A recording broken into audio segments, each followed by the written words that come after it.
content on matters career. My name is Jester Mugore and I'm aspiring to be a certified career coach. So to the returning viewers, I'm so much grateful. For the newcomers, please join this family by subscribing and expect good content on matters related to corporate workplace and our job matters. So stay tuned. If you like the video, please give it a thumbs up. Also share me out to your friends and to your colleagues so that I also grow.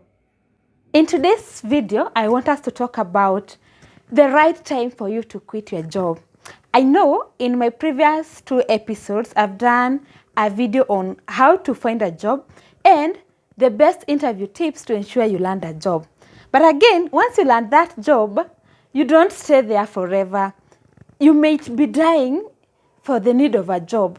Then a time comes when you feel you no longer need this job that you once died to have.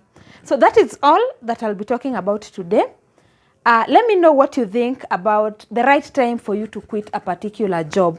And before I proceed, I would want to say that unless it is harmful to your health, you never quit your job unless you've gotten another opportunity. The number one sign that you really need to quit that job is when your gut feelings tells you to do so because you have outgrown the job. By outgrowing, I mean probably you're no longer passionate about the kind of a job you're doing, or maybe you are tired. You dread not coming to work on Mondays because this job is kind of boring. You've done something routinely and whatever you do is no longer adding value to you. It's not improving any of your skills. You feel like you've done it for so long. Probably the people you even joined with in that organization have already left.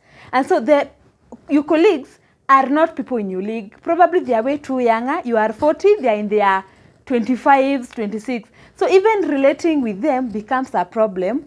And since you've been on the same level, you feel you've outgrown that place.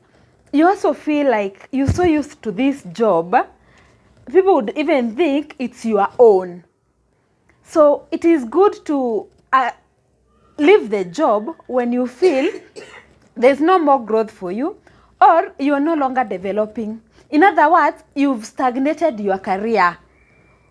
If you feel you're not climbing, you are not even going down, you're just there, flat way, quit. Get another job. It's time to start applying for new opportunities and you start preparing yourself for interviews so that you grow and you also get something new that inspires you to do a lot and to also maximally utilize your skills. Because when you're exposed to new challenges, you think harder, you're able to upgrade, your mind opens up, unlike when you stayed in one place until you've outgrown it.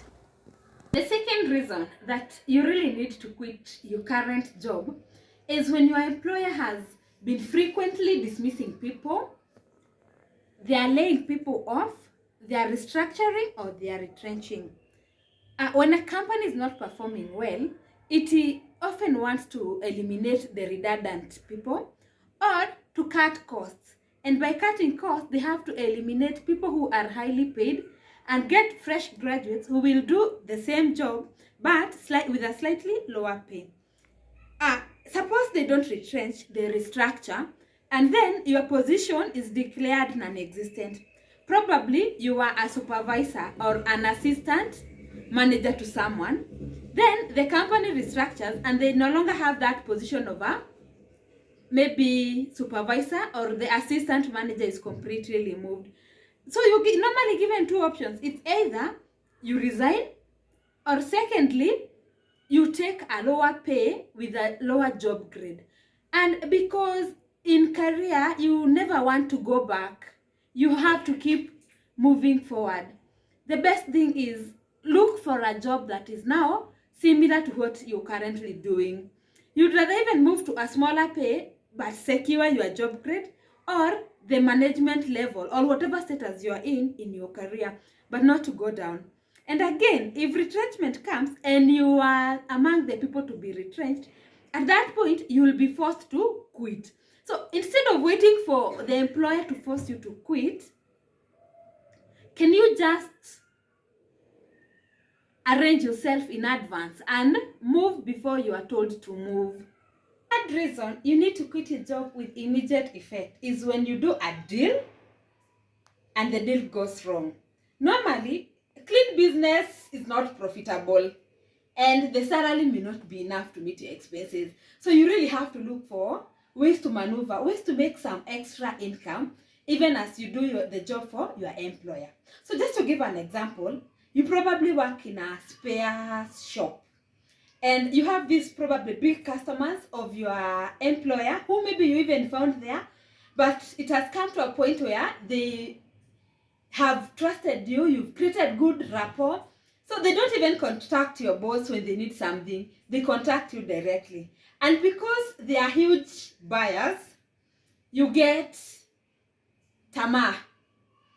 So what do? If they ask for a quotation, you prepare a quotation, then you don't put maybe your company's logo in that quotation, and they pay with an LPO. And you organize delivery of their goods, but you will not deliver goods from your employer. You will take the goods from a different supplier or the competitor of your employer. Then boom, when you're printing the LPO, the employer comes in. And normally you're supposed to print and give him for signing. So he happens to have a look at whatever you are. So if it is A and A suppliers and you've printed an LPO addressed to B and C suppliers, of course he will get to question. Probably this is a company you've even formed with your friend and you selling spare goods, so he gets to question. The next minute he installs a CCTV and you really don't even know. So whatever the deals you do as you print your LPOs and take them to the competitor he's in view of, and because he realizes the stock is not moving as fast as it used to, one day he bashes you and it dawns on you that he's already noted you're doing dirty deals with a competitor. So the best thing to do at that point is to quit. Resign with immediate effect. Don't even negotiate. Because if you don't resign, he has all the rights to sue you.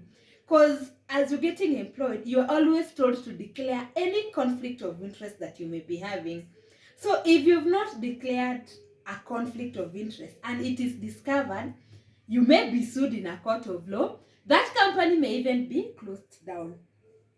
I can give a second example that I've practically seen. Someone works in a pharmacy.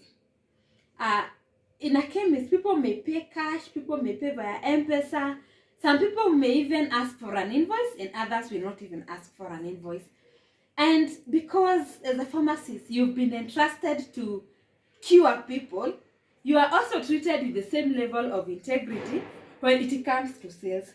But some people are very malicious and they want to earn more than they're supposed to be earning. So what will they do? They come with their own stock in someone's business. By the way, those of you who do business and you are not directly involved and they're not performing well, probably some people do this. The company is selling, your shop is doing well, but the pharmacist you've employed is selling his own goods. So the money he gets, he cashes in the pocket. If your employer gets to know that you've brought medicine in his shop, because again the stock may be recorded on in systems, so at any given point he's able to view what has been sold and what has not been sold. So if you bring your cash or your stock offline and you get to sell, the employer may never realize. The day it dawns on your employer that you've been using his premises to do your own benefit, to do business for your own profit, he is going to dismiss you. Or number two, he will report you to the people who gives you that practicing license. So will you wait for your license, maybe that poisons and boards license that is given to pharmacists, to be withdrawn, or you'll be penalized if you are a member of maybe a regulator or a professional body? Yet you have the option of resigning. Anytime you resign, the employer cannot take any action against you.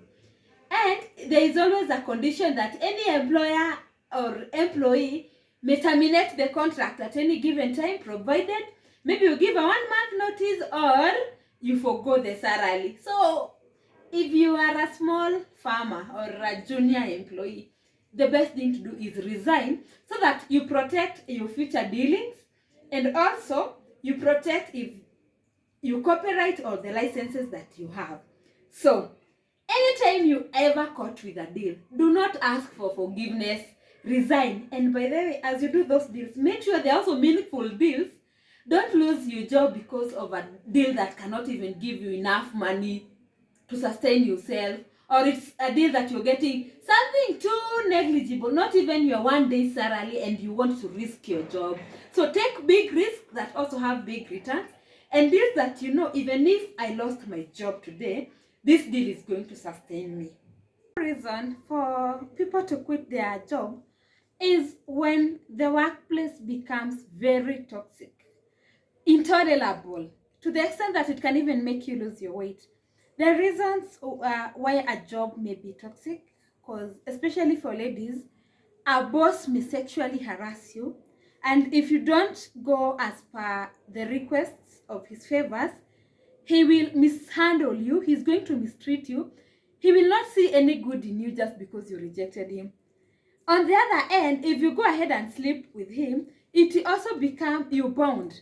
You have to compromise on so many things. You may not even follow the right procedures to do your job. You will always be tense because if I don't do this, then I did this. Your reputation is also at risk. Another thing, you may have a very difficult boss who makes your work environment very intolerable. He harasses you over nothing. He will give you unnecessary jobs. He will resist your growth. He will ensure that you don't prosper in that organization.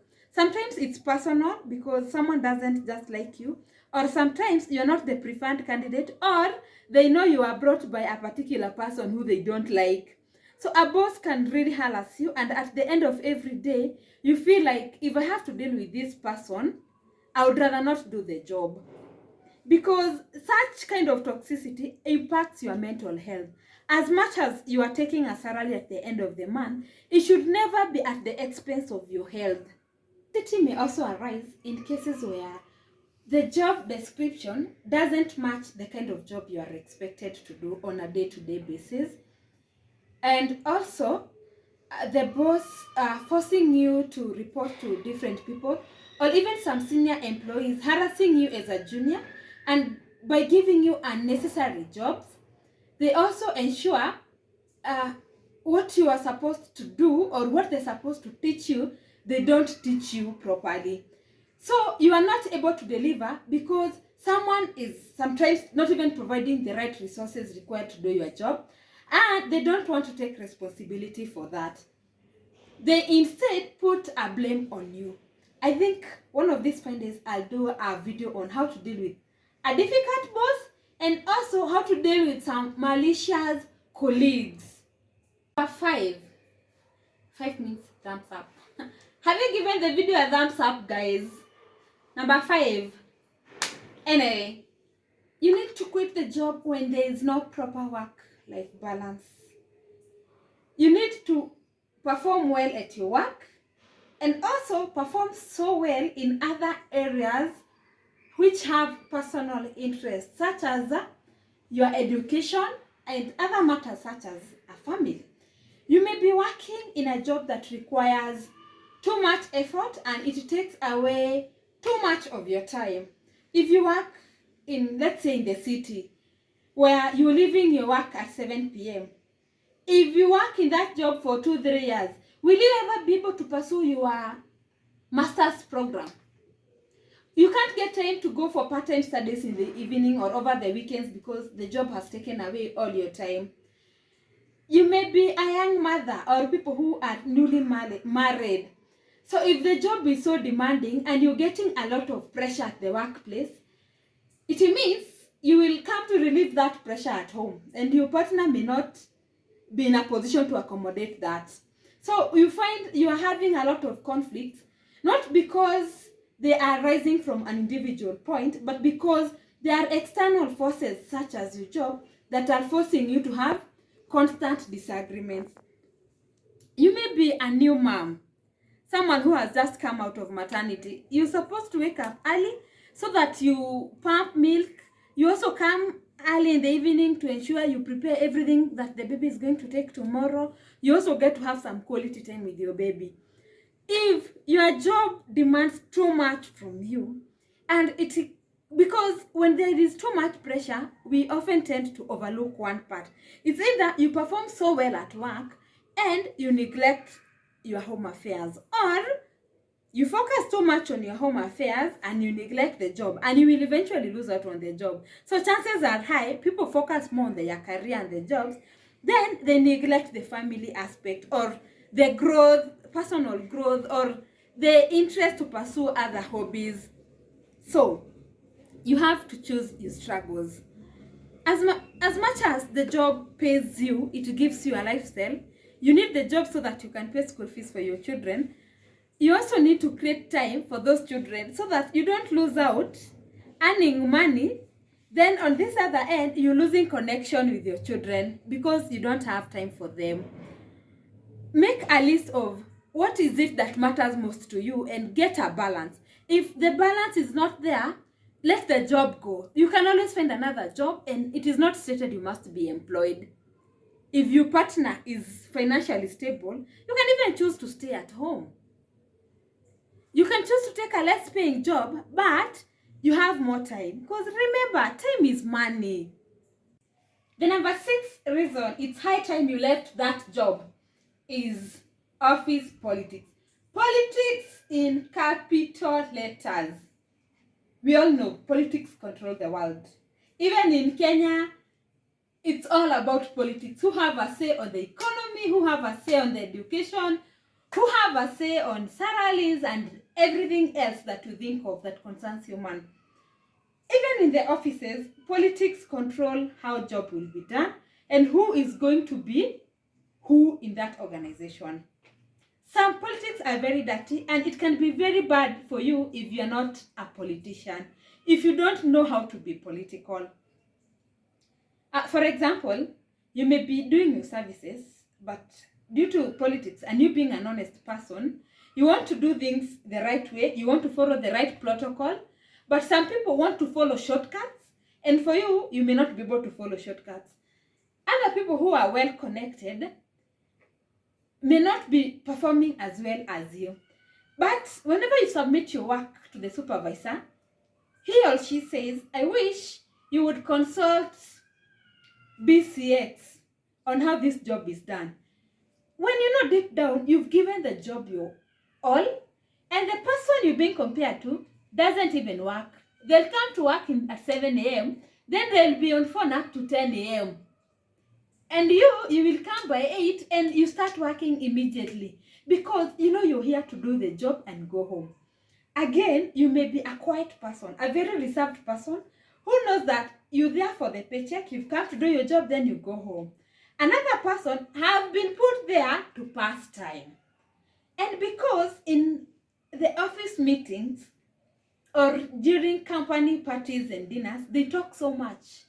They're the ones who knows where to drink. They're the one who knows other matters that don't concern the job at all. They are the gossipers. People who will tell the boss, by the way, Nani today came late. They're the one who is going to report who and who are now dating. That person is highly favored when it comes to deliverables and when it comes to promotions.